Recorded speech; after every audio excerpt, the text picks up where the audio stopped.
Loja e fatit.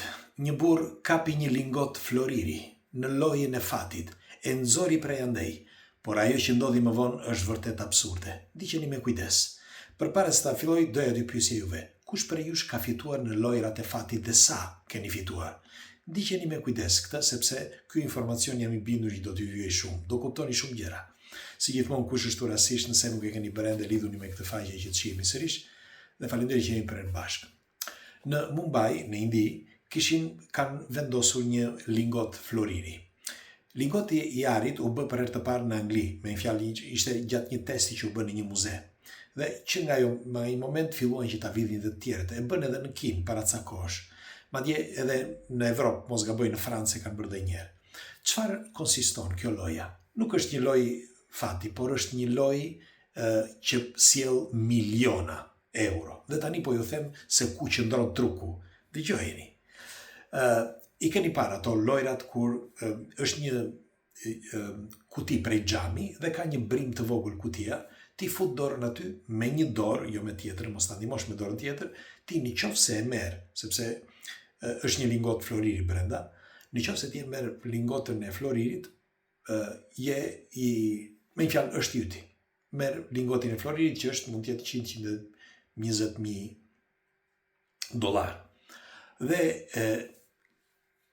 shkon, me fjalë, kush mund të futet aty nga mosha 8, më duket, 9 dhe e sipër, apo nga mosha 11, më duket. Kanë një moshë të caktuar, varet nga vendi, sepse shumë vende e ndryshojnë. Pra nuk mundet një fëmijë që ta marri për dy arsye. E para që nuk lejon fëmijët, e dyta, fëmia nuk mund ta kapi dot që ta nxjerrë sepse është tepër e rëndë lingoti i arit. Dhe ndoshta kjo është arsyeja që nuk i lën fëmijët sepse që mos e dëmtohen. Dhe çfarë kanë bërë? Këta në Mumbai kanë vendosur një lingot floriri, e vendosën në vitin 2015, mos gaboj, dhe për 5 vjet rresht askush nuk mundi ta kapte. Me fjalë, nuk e merrte dot kush. E merrte, çon deri aty, pastaj nuk este përpara. Mirë po, në vitin 2020, një çift që ishin nga një fshat i Indis, kishin shkuar rastësisht sepse kishin ngatëruar autobusin, pak në kështu thuhet. Me një fjalë, ata në vend të shkonin deri në një qytet, shkuan deri në krye qytet dhe mbetën aty atë ditë. Dhe atë ditë s'kishin çfarë të bënin dhe filluan u sollën gjithandej. Dhe rastësisht shkuan aty. Ishte çdo gjë rastësie, sepse kanë folur gazetë dhe revistat. Dhe u futën te ky muzeu. Dhe ishte plot me njerëz, rrafsh me njerëz. Dhe të gjithë duke provuar këtë. E keni dhe videon, e tregon videon. Dhe ky zotria futi dorën që në momentin e parë kishte pak njerëz, sepse ishte pothuajse pas dreke, futi dorën e nxori. Kur e nxori, një ardhur bërën ata të sigurisë dhe filluan që ta acarroheshin çfarë, si e morë ti këtë, sepse se kishte bërë kush deri në atë moment. Dhe çfarë bën? Nuk pan telekamerat, nuk shkuan tek telekamerat, si duket njëri prej tyre e kishte parë që ai e mori normal, në mënyrë normale. Dhe që mos të rrezikonte, sepse mos të rrezikonte punën. Nuk mund t'i thoshte edhe drejtori që ose e mori normal. Dhe si duket ja tha me ngadalë dhe e provuan edhe një herë. I tha drejtori ta provosh edhe një herë, tha. Dhe e futën brenda tek ajo tek kutia prej xhami. Dhe ai vendi vogël aty, që fut dorën, dhe filluan policat që ishin gati aty, 4 polica. Ishte edhe drejtori, e shikoni edhe në video, dhe burri edhe njerë vendosi dorën aty, e kapi e nxori sërish. Drejtori mbeti pa fjalë, sepse nuk e kishte bërë kush deri në atë moment. I bëri disa pyetje, e mori në zyrë, dhe ai i shkreti priste që t'i jepnin $100,000. I dhanë vetëm $20.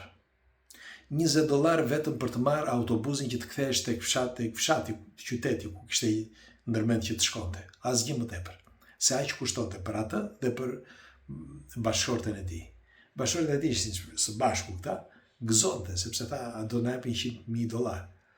Dhe drejtori pasi i dha $120, i tha ik këta përpara se të lajmëroj policinë. sepse ky u acarrua dhe do të lajmëronte policinë. U bë një çështje kombëtare në Indi, sepse folën gazetat, revistat, ai bëri një denoncim etj. Si përfundim, doli që ajo lojë e kishte bërë shteti, vetë shteti, kishte firmosur bashkia për ta bërë atë lojë. Do pyes në njëri nga ju, po mirë, pse e bën? E thjesht, për të prur turizëm. Me një fjalë, ajo u bë një llogari, sepse bëra një llogari të gjithë atyre vite që ishin aty, me fjalë për 5 vjet.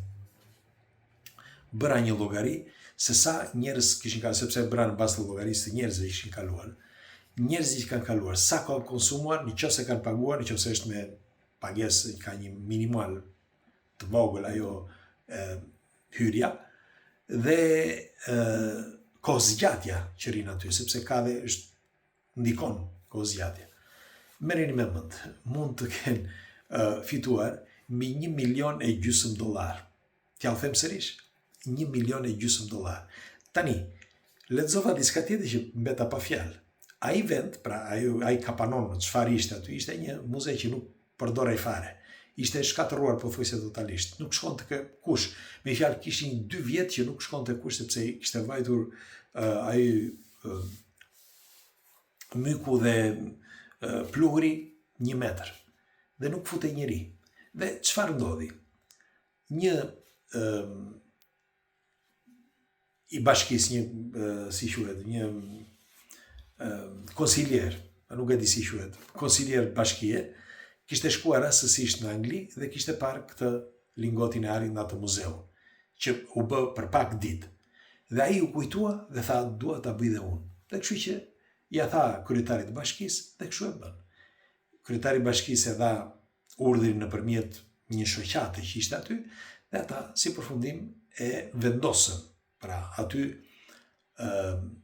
lingotin e Floririt.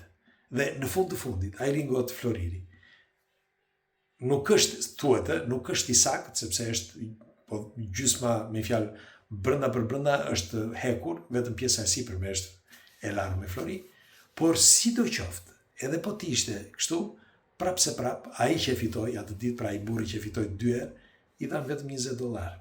Çfarë duhet të tregoj me këtë? Askush nuk të fal asgjë, askush. Të gjithë kanë dalë për të bërë të pasur. Në këtë rast edhe bashkia. Bashkia ka dalë për të mbledhur para. Nuk mund t'i vjedhësh dot i bashkisë $120 apo $140,000. Është e pamundur. Dhe ata që e kanë projektuar dinë se çfarë bëjnë. E dinë shumë mirë dhe duan që të prodhojnë për xhepat e tyre. Nëse aty për shembull mund të ketë restorante apo bare apo shërbime të tjera të kryetarit të bashkisë apo të njerëzve të tij.